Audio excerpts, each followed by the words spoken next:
Friends, welcome to our channel. ఈ కథ నిజ జీవితంలో ఎన్నో కుటుంబాల్లో జరిగే త్యాగాల నుంచి స్ఫూర్తి పొందిన కల్పిత కథ. ఒకే వ్యక్తి జీవిత చరిత్ర కాదు. ఒక చిన్న పల్లెటూరులో లక్ష్మమ్మ అనే మహిళ ఉండేది. చిన్నప్పటి నుంచి బాగా చదవాలని ఆమెకు కల. కానీ ఇంటి పేదరికం వల్ల 7వ తరగతి తర్వాత చదువు ఆగిపోయింది. కొద్ది కాలానికి పెళ్ళి అయ్యింది. ఒకరోజు పాత స్కూల్ దగ్గర వెళ్తూ పిల్లలు యూనిఫామ్ వేసుకొని నవ్వుకుంటూ స్కూల్లోకి వెళ్తుంటే లక్ష్మమ్మ కళ్ళల్లో నీళ్లు వచ్చాయి. దేవుడా, నాకు చదువు దక్కలేదు, కానీ నా పిల్లలకు ఈ బాధ రాకూడదు అని మనసులో అనుకుంది. కొన్ని సంవత్సరాల తర్వాత ఆమెకి ఒక పాప పుట్టింది. ఆ పాపను ఒడిలో పెట్టుకుని ఒక మాట చెప్పింది. నువ్వు ఎక్కడి వరకు చదవాలనుకుంటే అక్కడి వరకు చదివిస్తాను. నా కష్టం నీ భవిష్యత్తు కోసం. ఆ రోజు నుంచి లక్ష్మమ్మ జీవితం పూర్తిగా మారిపోయింది. ఉదయం 4 గంటలకు లేచి ఇంటి పనులు చేసేది. తర్వాత కూలి పనికి వెళ్ళేది. సాయంత్రం వచ్చాక మళ్ళీ ఇంటి పనులు. రాత్రి అందరూ పడుకున్నాక మరుసటి రోజు కోసం ఏర్పాట్లు.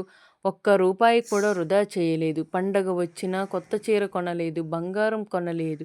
తన కోరికలన్నీ పక్కన పెట్టి నా కూతురు చదవాలి అని ఒక్క కలను మాత్రమే గుండెల్లో పెట్టుకుంది. ఒకరోజు స్కూల్ నుంచి టీచర్ వచ్చి చెప్పాడు, మీ అమ్మాయి చాలా బాగా చదువుతుంది, ఆమెను ఇంకా ముందుకు పంపండి.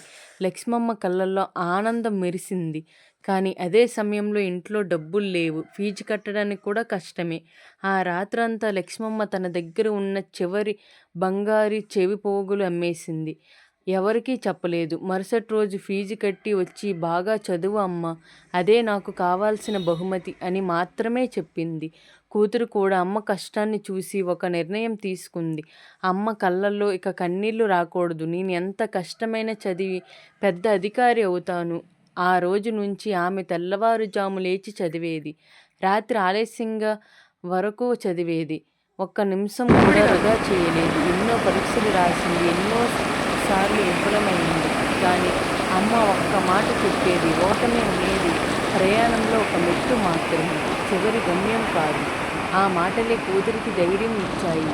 ఒకరోజు ఆమె ఫలితం వచ్చింది. దేశంలో అత్యున్నత సివిల్ సర్వీస్ పరీక్షలో విజయం సాధించింది. గ్రామం మొత్తం సంబరపడింది. సన్మాన సభలో కూతురు స్టేజ్ మీద నిలబడి ఇలా చెప్పింది, ఈ విజయం నా తెలివి వల్ల రాలేదు, నా అమ్మ త్యాగం వల్ల వచ్చింది. ఆమె ఆకలి, ఆమె చెమట, ఆమె కన్నీళ్లు, ఇవే నా విజయానికి పునాది. స్టేజ్ మీద నుంచి దిగిన వెంటనే తన అమ్మ కాళ్ళ దగ్గర మోకాళ్ళపై కూర్చొని నమస్కారం చేసింది. లక్ష్మమ్మ కన్నీళ్లు ఆగలేదు. ఆ రోజు ఆమెకు అర్థమైంది, చదువు ఆగిపోయిన తన కల మాత్రం తన కూతురి ద్వారా నెరవేరిందని చాలా సంతోషపడింది. చివరిగా తల్లి తన కలలను వదులుకుంటుంది, కానీ పిల్లల కలలను ఎప్పుడూ వదులుకోదు. తల్లి చేసిన త్యాగాన్ని గౌరవించండి. ఒక తల్లి ప్రోత్సాహం ఒక పిల్లవాడి జీవితాన్నే మార్చగలదు. మరిన్ని జీవిత సత్యాల వీడియోల కోసం మా ఛానల్ని సబ్స్క్రైబ్ చేసుకోండి.